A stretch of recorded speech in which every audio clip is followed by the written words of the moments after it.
যা আমরা পেতে চাচ্ছিলাম তা আমরা পেয়ে গেছি। এই বলে তারা বাকি ফেরেশতাদের ডাকে এবং সেই মজলিসে বসে পড়ে। যতক্ষণ না সেই মজলিস শেষ হয়, সেই জ্ঞানের মজলিস যতক্ষণ শেষ না হয় ততক্ষণ তারা বসে থাকে। মজলিস শেষ হয়ে গেলে তারা আসমানের দিকে যেতে থাকে। তখন আল্লাহ সুবহানাহু ওয়া তাআলা তাদেরকে জিজ্ঞেস করেন, কাইফা ওয়াজাদতুম ইবাদি, আমার বান্দাদের কেমন দেখে আসলে? যদিও আল্লাহ সকল কিছু জানেন, আল্লাহু আ'লাম, যদিও আল্লাহ সুবহানাহু ওয়া তাআলা তার বান্দাদের সম্পর্কে সবচেয়ে বেশি জানেন, তবুও তিনি তাদেরকে জিজ্ঞেস করেন, তোমরা আমার বান্দাদের কেমন দেখে আসলে? তারা বলল, হে আল্লাহ, আপনার বান্দারা আপনার কাছে জান্নাত চাচ্ছে এবং আপনার কাছে জাহান্নামের আযাব থেকে বাঁচতে চাচ্ছে। তখন আল্লাহ তাদেরকে জিজ্ঞেস করে, হাল রাআহা, তারা কি জান্নাত চোখে কখনো দেখেছে? তারা কি জাহান্নাম চোখে কখনো দেখেছে? তখন ফেরেশতারা উত্তরে বলে, না আল্লাহ, তারা জান্নাত এবং জাহান্নাম কোনোটিই চোখে দেখেনি। তখন আল্লাহ সুবহানাহু ওয়া তাআলা পাল্টা জিজ্ঞাসা করেন, যদি তারা স্বচক্ষে জান্নাত দেখত, যদি তারা স্বচক্ষে জাহান্নাম দেখত, তাহলে তাদের কি হতো? তখন ফেরেশতারা উত্তরে বলল, হে আল্লাহ, যদি তারা স্বচক্ষে জান্নাত দেখত, স্বচক্ষে জাহান্নাম দেখত, তাহলে জান্নাতের নিয়ামত দেখে জান্নাত পাওয়ার জন্য আরও কঠোর ও কঠিনভাবে আগ্রহী হতো, আর জাহান্নামের ভয়াবহ আযাব থেকে বাঁচার জন্য আরও কঠোর ও কঠিনভাবে চেষ্টা করত। তখন এবার আল্লাহ সুবহানাহু ওয়া তাআলা বলেন যে, উশহিদুকুম, আমি তোমাদেরকে সাক্ষী রেখে বলছি যে, কি আল্লাহ সুবহানাহু ওয়া তাআলা ঘোষণা দিচ্ছেন যে, ইন্নী কদ গাফারতু লাহুম, আমি আমার এই বান্দাদেরকে ক্ষমা করে দিলাম। বলেন আল্লাহু আকবার। যে আল্লাহ সুবহানাহু ওয়া তাআলা তার এই বান্দাদের ক্ষমা করে দেওয়ার ঘোষণা দিলেন। তখন ফেরেশতারা অভিযোগ জানিয়ে আল্লাহকে বলে, হে আল্লাহ, ইন্না ফীহিম আবদুন, এই বান্দাদের মধ্যে আপনার এমন একজনও বান্দা আছে যে, আমরা যদি আমাদের বুঝার সুবিধার্থে বলি যে, যদি আল্লাহ এই সালাফি কনফারেন্সকে কবুল করে, এই সালাফি কনফারেন্স যদি আল্লাহর ওই মজলিসগুলোর অন্তর্ভুক্ত হয় যেই মজলিসে ফেরেশতারা আছে, যেই মজলিসের ফেরেশতারা পুনরায় আল্লাহর কাছে ফিরে যাবে, তাহলে এই সালাফি কনফারেন্সে এমন অনেকও মানুষ আছে বা এসেছে যারা হয়তো এখানে এই দ্বীনের আলোচনা শোনার জন্য আসেনি। হয়তো তারা কেনাকাটা করার জন্য এসেছে, হয়তো ব্যবসা করার জন্য এসেছে, হয়তো মন্ত্রীর সাথে সঙ্গ দেওয়ার জন্য এসেছে। তো ফেরেশতারা ওই একই অভিযোগটা আল্লাহর কাছে জানায় যে, সেখানে এমনও বান্দা আছে যারা তোমাকে স্মরণ করার জন্য, আপনাকে স্মরণ করার জন্য বা জ্ঞান অর্জনের জন্য আসেনি, তার কি হবে? তখন আল্লাহ সুবহানাহু ওয়া তাআলা বলেন, আমি তাকেও ক্ষমা করে দিলাম। বলেন আল্লাহু আকবার। কেননা সে যাদের সাথে আছে তাদের সাথে সঙ্গ দিলে কেউ ক্ষতিগ্রস্ত হবে না বা ধ্বংসপ্রাপ্ত হবে না বা দুর্ভাগা হবে না, এই সমস্ত মানুষের যারা সঙ্গী। তখন শাইখ ব্যাখ্যায় বললেন যে, ওই ব্যক্তিকেও যে আল্লাহ ক্ষমা করে দিলেন, এর কারণটা কি? এর কারণ কি? এর কারণ হচ্ছে ওই ব্যক্তিটা শুধু সৎ মানুষদের সঙ্গ দিয়েছিল। তাহলে এই ছোট্ট একটা ইবাদতের কারণেও, যে সৎ মানুষদের সঙ্গ দেওয়া, এরকম একটা ছোট্ট নেকির কারণেও আল্লাহ সুবহানাহু ওয়া তাআলা তাকে ক্ষমা করে দিলেন। আল্লাহ যেন আমাদের সেই কাতারে অন্তর্ভুক্ত করেন। আল্লাহুম্মা আমিন। তাফাদ্দাল শেখ। أنتم الآن جئتم من أماكن بعيدة، أنا جئت من المدينة، هذا جاء من أقصى دكة، وهذا من غربها، وهذا من شرقها، وهذا من الشمال، كلكم اجتمعتم في هذا المكان من أجل هذا الأجر، ولكن لا يفوتكم إن شاء الله الأجر في الدنيا والآخرة. والآن طيب تفضل. শাইখ বললেন যে, আমরা এখানে একত্রিত হয়েছি ঢাকা থেকে, বিভিন্ন অঞ্চল থেকে, আর আমি এসেছি মদিনা থেকে। তো এই বিভিন্ন অঞ্চল থেকে আসার পরেও আল্লাহ সুবহানাহু ওয়া তাআলা যেন আমাদের এই একত্রিত হওয়াকে কবুল করেন। আল্লাহুম্মা আমিন। তাফাদ্দাল শেখান। أيها الأحباب، أيها الإخوة، لا بد أن تعلم، نحن وجدنا في هذه الدنيا من أجل عبادة الله، ليس من أجل أي شيء آخر. هذه العبادة التي أمرت أن تؤديها لها طرق. الله ما جعل العبادة واحدة، إنما جعل هناك توحيد، هناك صلاة، هناك صيام، هناك حج، هناك بر، وهناك صلة رحم، وهناك أمر بالمعروف، وهناك نهي عن المنكر. فهذا الدين الحمد لله إنه خير عميم يعم كل المسلمين. فلذا نحن نتكلم الآن عن شيء يجمع هذه العبادات كلها في شيء واحد، وهو عن العلم الذي يدلك على العبادة. فأنت لا تستطيع أن تعبد الله إلا أن يكون عندك علم من الله أذن لك بهذه العبادة، وإلا فلا تقبل أي عبادة إلا بدليل. الآن نحن صلينا العشاء، لو أحد منا قال أريد أن أصلي العشاء أنا أشعر بنشاط، أصلي 6 ركعات، أتقبل؟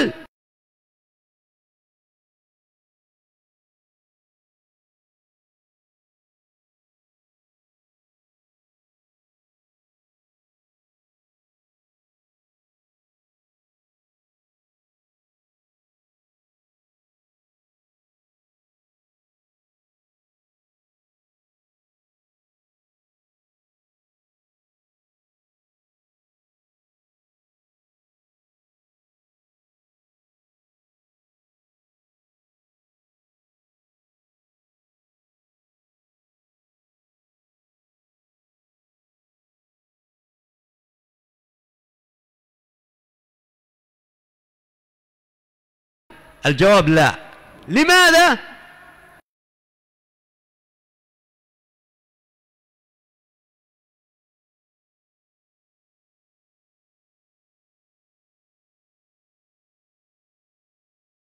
لأنها على غير طريق النبي، لأنها تخالف كلام النبي، فعل النبي، ما اتفق عليه الصحابة. যেই দিনে ইবাদতের বিভিন্ন ধরন আছে, আল্লাহর তাওহীদ আছে, সালাত আছে, আত্মীয়তার সম্পর্ক আছে, প্রত্যেকটা ইবাদতেই অসংখ্য কল্যাণ আছে। কিন্তু আমি আজকে আপনাদেরকে এমন একটি ইবাদতের কথা বলবো যে ইবাদতটি এই সকল ইবাদতকে একত্রিত করেছে, আর সেটি হচ্ছে ইলম। ইলম না থাকে তাহলে আমি সালাতের ইবাদত পাবো কিভাবে, তাওহীদ পাবো কিভাবে, আত্মীয়তার সম্পর্ক পাবো কিভাবে, দান কিভাবে পাবো, হজ কিভাবে পাবো, যাকাত কিভাবে আদায় করব? এই প্রত্যেকটা ইবাদতকে একত্রিত করেছে, ইয়াজমাউল ইবাদা কুল্লাহা, সকল ইবাদতকে একত্রিত করেছে, সেটা হচ্ছে ইলম। আর আপনাকে জ্ঞান এই জন্যই অর্জন করতে হবে যে আপনি যদি চান যে আপনার ইবাদত আল্লাহর দরবারে কবুল হোক, তাহলে অবশ্যই আপনার ইবাদতকে আল্লাহর নবীর সুন্নাত অনুযায়ী আদায় করতে হবে। যদি আল্লাহর নবীর সুন্নাত অনুযায়ী আদায় না হয় তাহলে সেই ইবাদত আল্লাহর দরবারে কবুল হবে না। আর আপনার ইবাদত আল্লাহর নবীর সুন্নাত অনুযায়ী হচ্ছে কি হচ্ছে না, এটি আপনি জ্ঞানের মাধ্যমেই জানতে পারবেন। সুতরাং জ্ঞান এমন একটি ইবাদত যা আপনাকে রাস্তা দেখায়, পথ দেখায়, ওই পথ যেই পথ আপনাকে জান্নাতে নিয়ে যেতে পারবে। তাফাদ্দাল শেখান। الآن لو سألناكم جميعا ويكون الجواب واضح وتعرفونه، ما أول آية نزلت على النبي محمد صلى الله عليه وسلم؟ الجواب اقرأ باسم ربك الذي خلق.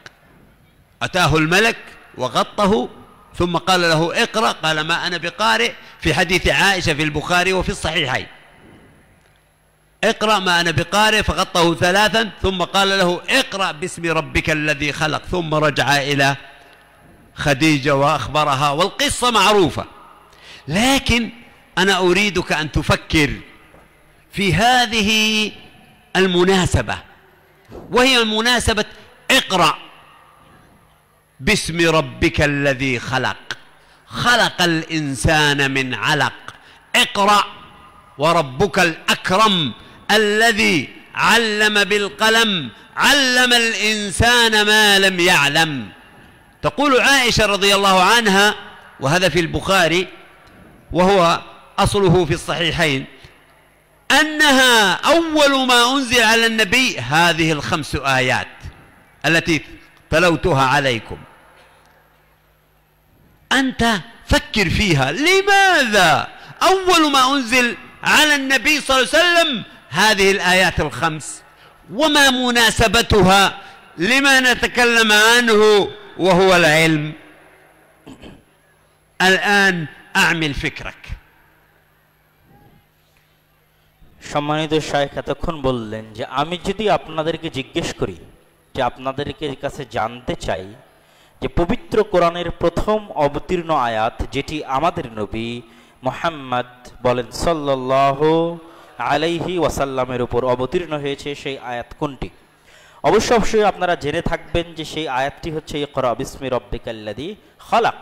যেই ঐতিহাসিক ঘটনা আপনাদের জানা আছে, যখন জিবরাইল রাসূল সাল্লাল্লাহু আলাইহি সাল্লামকে চেপে ধরে বললেন ইকরা, আর তিনি উত্তরে বললেন মা আনা বিকারে, আমি পড়া জানি না। পরপর 3 বার হওয়ার পর তিনি তাকে বললেন ইকরা বিসমি রাব্বিকাল্লাযী খালাক। এই যে মোট 5টি আয়াত, আয়েশা রাদিয়াল্লাহু তাআলা আনহা বলছেন এটি কোরআনের অবতীর্ণ প্রথম 5 আয়াত। আর এই 5 আয়াতের মধ্যে ইলমের কথা কয়েকভাবে জানা যায়। এক, প্রথম আয়াতে আল্লাহ বলেছেন ইকরা বিসমি রাব্বিকাল্লাযী খালাক, পড়ো তোমার প্রতিপালকের নামে যিনি তোমাকে সৃষ্টি করেছে। আবার আল্লাহ বলেছেন আল্লাযী আল্লামা বিল কালাম, যে আল্লাহ তোমাদেরকে শিক্ষা দিয়েছেন কলম দিয়ে। আবার বলেছেন আল্লামাল ইনসানা মা লাম ইয়ালাম, যে আল্লাহ মানুষকে শিক্ষা দিয়েছেন এমন কিছু যা মানুষ জানতো না, বা যা মানুষ জানতে পারেনি, বা যা মানুষ জানে না।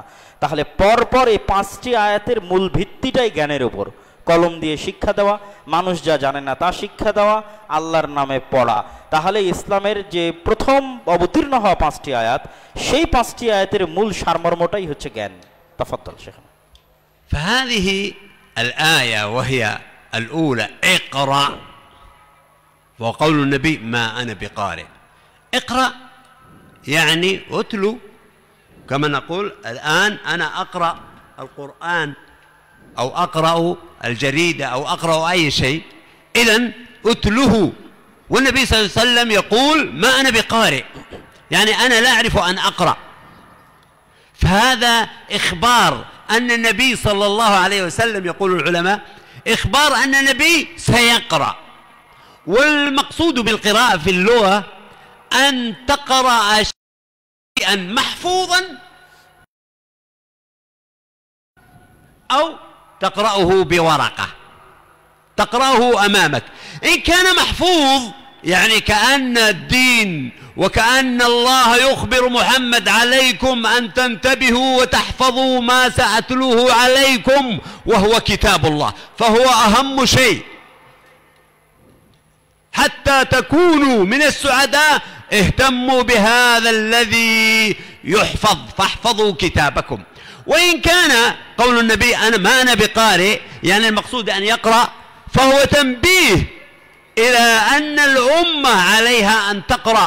وإن كان النبي غير قارئ فهو يحض أمته على العلم. فنحن لا بد أن نجتهد في أن نتعلم العلم، لأن العلم لا بد أن يكون بقراءة.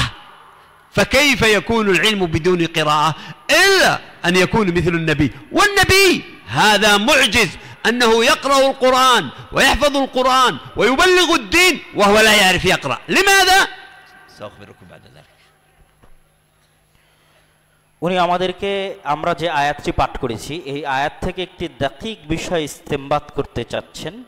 এখনো পরিপূর্ণ ইস্তেমবাত করেননি। বক্তব্যের আরেকবার যখন শুরু করবেন তখন তিনি ইস্তেমবাত পরিপূর্ণ করবেন। সেটি হচ্ছে আল্লাহ সুবহানাহু ওয়া তাআলা এই আয়াতে আমাদের নবীকে পড়তে বললেন। আর আরবি ভাষায় পড়ার জন্য হয় আপনার কাছে মুখস্থ থাকতে হবে অথবা সামনে লিখিত থাকতে হবে।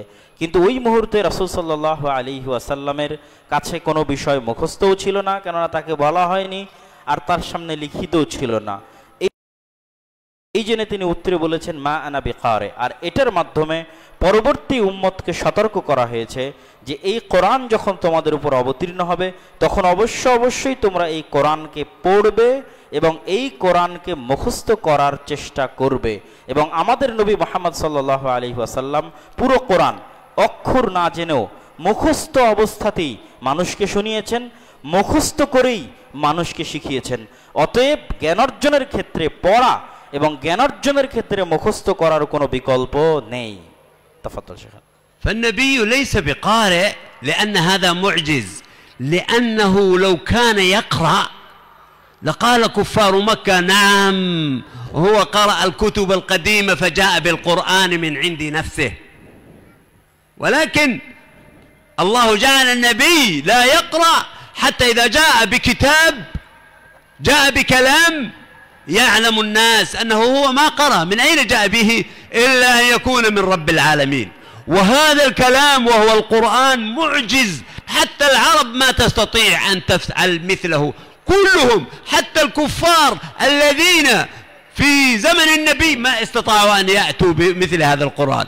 قل لئن اجتمعت الإنس والجن على أن يأتوا بمثل هذا القرآن لا يأتون بمثله ولو كان بعضهم لبعض ظهيرا، أي يساعد بعضهم بعضا، ما يستطيع أن يأتوا به. والذي جاء بكلام هو يتشبه بالقرآن مثل مسيلم الكذاب، قال يا ضفدع نقنقي ما تنقنقين، أعلاك في الماء وأسفلك في الطين. ما هذا الكلام الهراء؟ فلذلك القرآن كلام معجز يدل على أنه ليس من عند محمد بل هو من عند الله. فلذلك النبي لا يقرأ ليدل الناس على أنه من عند الله وليس من عند محمد صلى الله عليه وسلم. উনি বলছেন যে আমাদের নবী মুহাম্মদ সাল্লাল্লাহু আলাইহি ওয়াসাল্লাম যদি কোরআন দেখে পড়তে পারতেন, যদি কোরআন দেখে তিনি মানুষকে পড়ে শোনাতেন, তার মুখস্থ থেকে না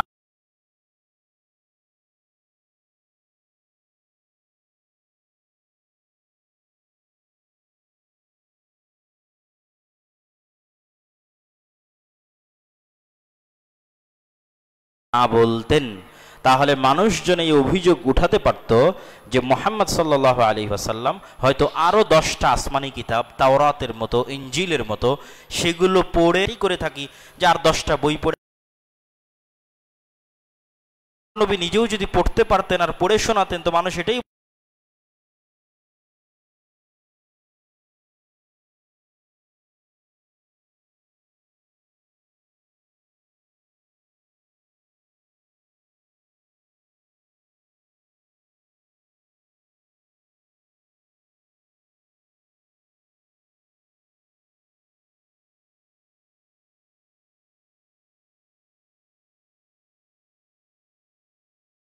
বলতো। আর 10টা আসমানি গ্রন্থ চর্চার সর্বোচ্চ স্তরে ছিল। সেই তৎকালীন আরব বিশ্বের কুফার মুশরিকরা পর্যন্ত হয়রান হয়ে যেত, এটা কি কথা, কি কালাম, কি বাক্য, কি বলছে মুহাম্মদ সাল্লাল্লাহু আলাইহি ওয়াসাল্লাম। এত আশ্চর্যজনক বাক্য তো আমরা আমাদের জীবনে কোনোদিন শুনিনি। তখন এই প্রশ্নের উত্তর এটা ছাড়া আর দ্বিতীয় কোনো উত্তর হওয়া সম্ভব নয়। এবং আল্লাহ সুবহানাহু ওয়া তাআলার চ্যালেঞ্জও এটাই প্রমাণ করে যে লাউ ইজতামাআতুল ইনসু ওয়াল জিন, যে সমগ্র পৃথিবীর সমগ্র মানুষ এবং জিন একত্রিত হয়ে পবিত্র কোরআনের মতো একটি কিতাব, একটি সূরা, একটি আয়াত আনার যদি চেষ্টা করে আনতে পারবে না। তাহলে মুহাম্মদ সাল্লাল্লাহু আলাইহি সাল্লাম আরবে বসে আরব ভাষীদের সামনে, আরবের সবচেয়ে বড় বড় সাহিত্যিকদের সামনে কোনো লেখা ছাড়া, কোনো পড়া ছাড়া, কোনো কপি করা ছাড়া, দেখা ছাড়া ইনস্ট্যান্ট তিনি কোরআনের আয়াত পড়ছেন এবং মানুষকে শোনাচ্ছেন এবং শিখাচ্ছেন। এটার একটি উত্তর যে এই কোরআন কার পক্ষ থেকে এসেছে? আল্লাহর পক্ষ থেকে এসেছে। ثم انظر في هذه الآية، اقرأ باسم ربك، اقرأ باسم ربك. هذا تنبيه للنبي وللأمة، لأن القرآن أنزل لهذه الأمة جميعا وليس خاص بأحد.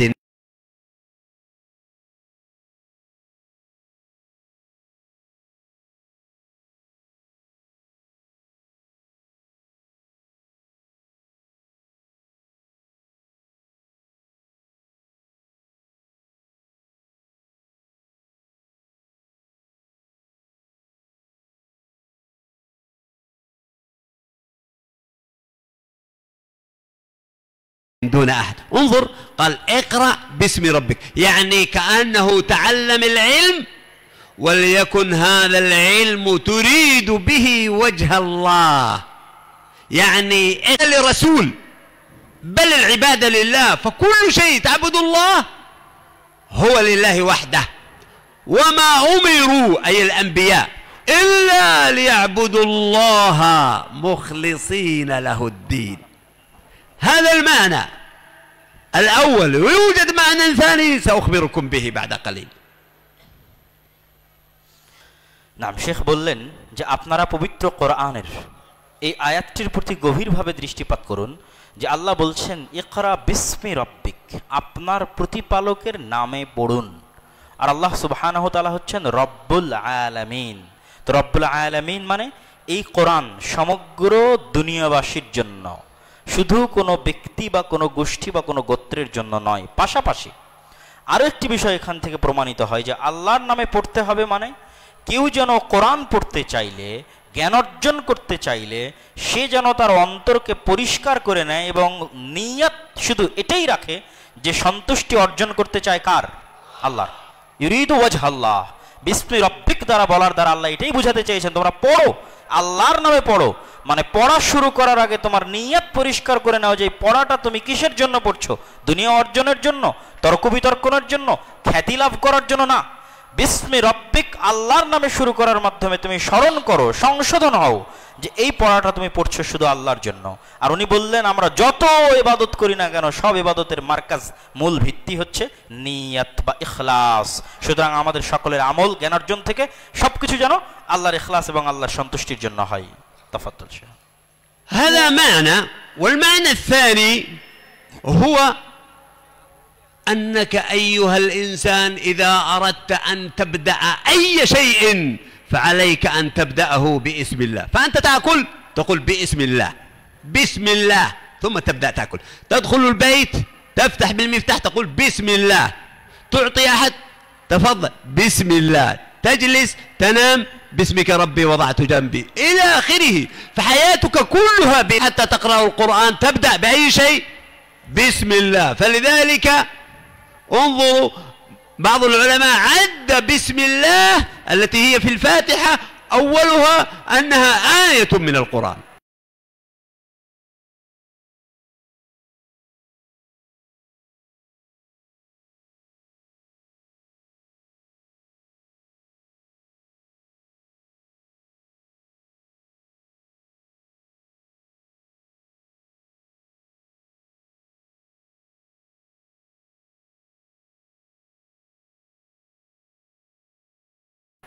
فالبركة فيما تأكل، إذا دخلت، إذا طعمت، إذا أعطيت، فيجعل الله هذا الشيء مبارك. فعليك دائما أن تجعل ذكر الله في لسانك في كل حال حتى يبارك الله لك. هذا الكلام، هذا الأكل، هذا العطاء، هذه الزوجة، هؤلاء الأولاد، كل شيء. علمك تبدأه باسم الله. ويوجد حديث بعض العلماء يصححه وبعضهم يضعفه عنه: كل أمر ذي بال لا يبدأ بسم الله أو الحمد لله فهو أقطع أبتر أجذم. فيه كلام، لكن هذا يؤيد المعنى، لأن النبي صلى الله عليه وسلم إذا أراد أن يفعل أي شيء يبدأه باسم الله. সম্মানিত শেখ বললেন যে ইকরা বিসমি রব্বিক, এই আয়াতের মধ্যে থেকে প্রথম যে জিনিসটা আমরা জানতে পারলাম যে আল্লাহর ইখলাস দিয়ে শুরু করতে হবে। আর দ্বিতীয় যে জিনিসটা আমাদের এখান থেকে শিক্ষা নেওয়া উচিত সেটি হচ্ছে কোরআনের মতো একটি বরকতময় কিতাব যার পুরোটাই বরকত, সেই কিতাবটাও শুরু করা হচ্ছে কার নামে? কার নামে? আল্লাহর নামে। তাহলে কোরআন যার পুরোটাই বরকত সেটা যদি শুরু করা হয় আল্লাহর নামে, এবং কোরআনের প্রত্যেকটি সূরাও যদি শুরু করা হয় আল্লাহর নামে, তাহলে আল্লাহর নামে শুরু করা কতটা বরকতময় হতে পারে যে একটি বরকতময় কিতাব আমরা শুরু করব আল্লাহর নামে। তাহলে আমাদের জীবনের আর যত কাজ আমরা করি না কেন, কোরআন যেখানে শুরু হচ্ছে আল্লাহর নামে, কোরআনের প্রতিটা সূরা যেখানে শুরু হচ্ছে আল্লাহর নামে, তাহলে আমার জীবনের প্রত্যেকটা কাজ আমি কার নামে শুরু করব? আল্লাহর নামে শুরু করব। এই জিনিসটা যেন আমরা এখান থেকে শিক্ষা নিয়ে যেন আমাদের জীবনে প্রয়োগ করি। এবং উনি একটি হাদিস বললেন এবং বললেন এই হাদিসটিকে কেউ সহিহ বলেছেন, কেউ দাঈফ বলেছেন। সেটি হচ্ছে রাসূল সাল্লাল্লাহু আলাইহি সাল্লাম বলেন, প্রত্যেক যে কাজ আল্লাহর নামে শুরু হয় না সে কাজ অসম্পূর্ণ, সে কাজে বরকত থাকে না। তবে এই অর্থের তাঈদ আরও বিভিন্ন হাদিস থেকে পাওয়া যায়, রাসূল সাল্লাল্লাহু আলাইহি ওয়াসাল্লামের আমল থেকে পাওয়া যায় যে রাসূল সাল্লাল্লাহু আলাইহি ওয়াসাল্লাম নিজেও তার জীবনের কোনো কাজ আল্লাহর নাম ছাড়া শুরু করতেন না। অতএব আমরা আমাদের জীবনে যাই করি না কেন আল্লাহর নামে শুরু করতে হবে। انظر الذي خلق، يعني أنت أيها الإنسان أنت مخلوق، أنت مخلوق لله، مخلوق لعبادته، فإياك أن تشرك بالله. انظر الذي خلق، فإذا كنت أنت مخلوق والله هو الخالق، إذن المخلوق يتبع ما يريد الخالق، فأنت مخلوق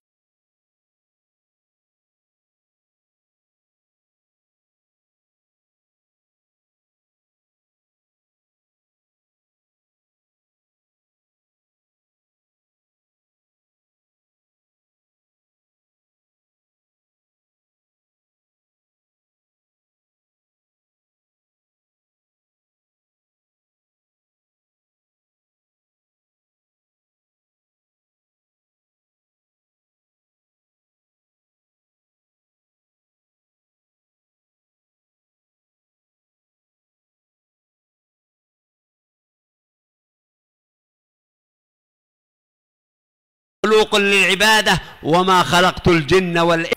إذن أنت عبد لله. الحمد لله الذي أنزل على عبده الكتاب يدعوه. فالنبي يتشرف أن يكون عبد لله، فعليك أن تتشرف.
لا تعبد غيره، لا ترجو غيره، لا تفكر في غيره. الأموات أصحاب القبور انتهوا ماتوا وأنتم سمعتم هذه الطفلة التي قرأت إذا ما আমি মানুষকে সৃষ্টি করেছি, যেহেতু আমি সৃষ্টিকারী সেহেতু মানুষকে ইবাদত করতে হবে আমার, আর মানুষ আমার বান্দা। এই কথা বলার পর তিনি বললেন আল্লাহর বান্দা হওয়া সৌভাগ্যের।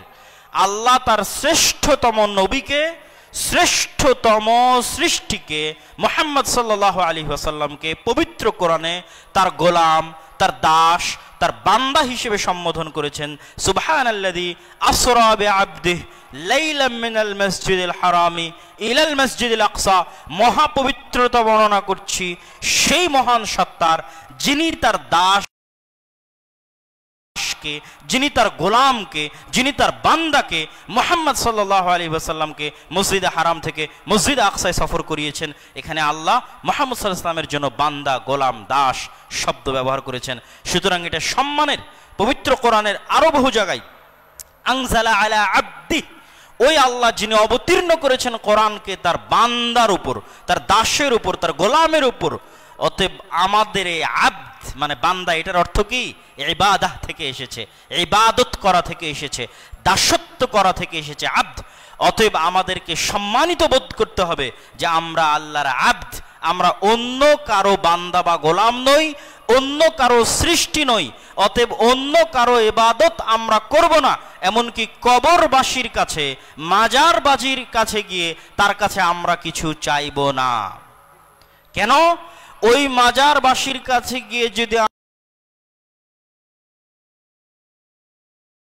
আমি কিছু চাই আর ওই মাজারের মধ্যে থাকা ওই ব্যক্তি যদি জীবিত হতে পারত, ধরেন শাহজালাল রাহিমাহুল্লাহ, শাহ মখদুম রাহিমাহুল্লাহ, তাদের কবরের কাছে গিয়ে আপনি চাচ্ছেন, আব্দুল কাদের জিলানির কাছে আপনি চাচ্ছেন, ইয়া আলী মাদাদ বলে আলী রাদিয়াল্লাহু তাআলা আনহুর কাছে চাচ্ছেন, তাহলে এই ব্যক্তিরা যারা কবরে আছে তারা যদি উঠতে পারতো, জীবিত হতে পারতো, তাহলে আগে আপনাকে থাপ্পড় দিত, মারতো।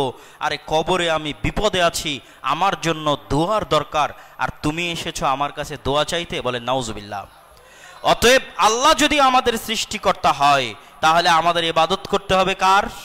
আল্লাহ সুবহানাহু ওয়া তাআলার। তাফাদ্দাল। والذي يدل على أنك أنت فقير ومحتاج إلى القوي وهو الله، انظر ماذا قال: اقرأ باسم ربك الذي خلق، خلق الإنسان من علق.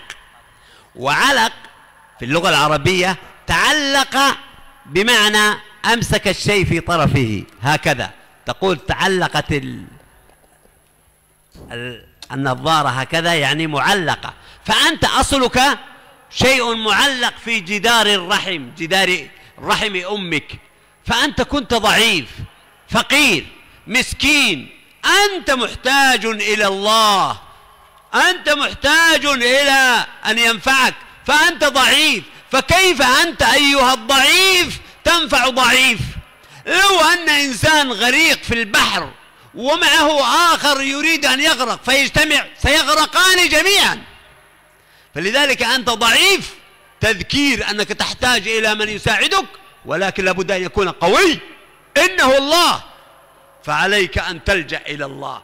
فكلما كان تعلقك بالله كلما كان أصلك قوي، وكلما كنت لست محتاجا إلى الخلق، وكلما كنت تتعلق بالمخلوق فتعلق الغريق بالغريق فإنه سيزيدك غرقا. فإذا جاء يوم القيامة إذ تبرأ الذين اتبعوا من الذين اتبعوا ورأوا العذاب وتقطعت بهم الأسباب. وقال الذين اتبعوا لو أن لنا كرة فنتبرأ منهم كما تبرأوا منا كذلك يريهم الله أعمالهم حسرات عليهم وما هم بخارجين من النار. نسأل الله العفو والعافية. সম্মানিত উপস্থিতি, শেখ বললেন যে পরের আয়াত যে আল্লাহ সুবহানাহু ওয়া তাআলা তোমাদেরকে সৃষ্টি করেছেন মিন আলাক, উনি বললেন আরবিতে আলাক শব্দটা হচ্ছে যখন কোনো কিছুর সাথে ঝুলন্ত থাকে। তাআল্লুক মুআল্লাক, কোনো কিছুর সাথে যখন ঝুলন্ত থাকে সেটির জন্য আরবিতে আলাক শব্দ ব্যবহার হয়। তো আপনি আপনার মায়ের রেহেমে, আপনি আপনার মায়ের বাচ্চাদানিতে ঝুলন্ত অবস্থায় ছিলেন। বাচ্চাদানির মধ্যে আল্লাহ সুবহানাহু ওয়া তাআলা আপনাকে কোনো কিছুর সাথে কানেক্টেড না রেখে ঝুলন্ত অবস্থায় রেখেছেন, এবং এই ঝুলন্ত অবস্থা প্রমাণ করে যে আপনি হচ্ছেন ফকির, মিসকিন, দাঈফ। আপনার কোনো কিছু করার ক্ষমতা নাই, কোনো কিছু দেওয়ার ক্ষমতা নাই, কোনো কিছু গ্রহণ করার ক্ষমতা নাই। এবার আপনি বুঝেন যে মানুষ দুর্বল আছে ও আরেকজন ডুবন্ত ব্যক্তিকে কিভাবে বাঁচাবে। যে দুর্বল ফকির মিসকিন সে আরেকজন ফকির মিসকিন দুর্বলকে কিভাবে রক্ষা করবে, কিভাবে উদ্ধার করবে, কখনোই সম্ভব নয়। তো আপনি যত বেশি মানুষ, মন্ত্রীর কাছে যাবেন, এমপির কাছে যাবেন, মেম্বারের কাছে যাবেন, চেয়ারম্যানের কাছে যাবেন, হাইকোর্টে যাবেন, কোর্টে যাবেন, জজ সাহেবের কাছে যাবেন, যত বেশি মানুষের কাছে যাবেন, মনে রাখবেন আপনি ডুবন্ত অবস্থায় আরেক ডুবন্ত মানুষের দরবারে ঘুরে বেড়াচ্ছেন। আর আপনি বিপদে পড়ে যদি আল্লাহ সুবহানাহু ওয়া তাআলার কাছে যান, যিনি কবি শক্তিশালী, তাহলে আপনার সম্পর্ক আল্লাহর সাথে যত বেশি হবে আপনি পৃথিবীতে ততই শক্তিশালী। বলেন আল্লাহু আকবার। তাহলে আমার এবং আপনার সম্পর্ক আল্লাহর সাথে যত শক্তিশালী হবে মূলত আমি তত শক্তিশালী। আর আমার আর আপনার সম্পর্ক প্রধানমন্ত্রীর সাথে থাক আর বিশ্বের সবচেয়ে ধনী ব্যক্তির সাথে থাক, মূলত আমি এক ডুবন্ত ব্যক্তি আর এক ডুবন্ত ব্যক্তির সহযোগিতা নিচ্ছি। আল্লাহ আমাদের বুঝার তৌফিক দান করুক। আর কিয়ামতের মাঠে এই ধরনের ব্যক্তি যাদের মানুষ ইবাদত করে, কবরে যায়, মূর্তির পূজা করে, এরা কিয়ামতের মাঠে এদের থেকে বারি ঘোষণা করবে যে এদের থেকে যারা আমার ইবাদত করতো এদের থেকে আমরা মুক্ত, এবং তারা কিয়ামতের মাঠে আফসোস করবে। আল্লাহ আমাদের এটি থেকে শিক্ষা গ্রহণ করার তৌফিক দান করুক। আল্লাহুম্মা আমিন। তাফাদ্দাল শেখ। هذه الآيات نزلت على النبي أول شيء كما قلنا. انظروا، أول شيء، فأول شيء لابد أن يبدأ الإنسان فيه بتصحيح التوحيد، تصحيح عقيدته، تصحيح العلاقة بينك وبين ربك. فإذا تصححت العلاقة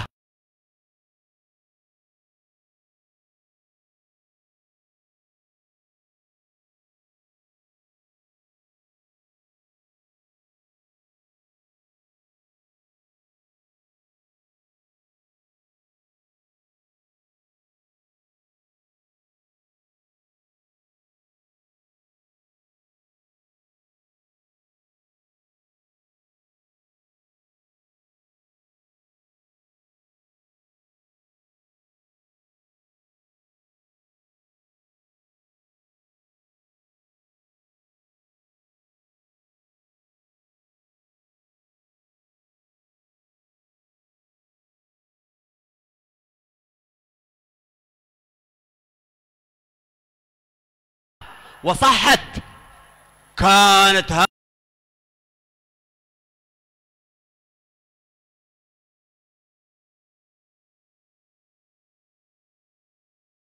هذه العلاقة هي أقوى شيء وهي أمتن شيء.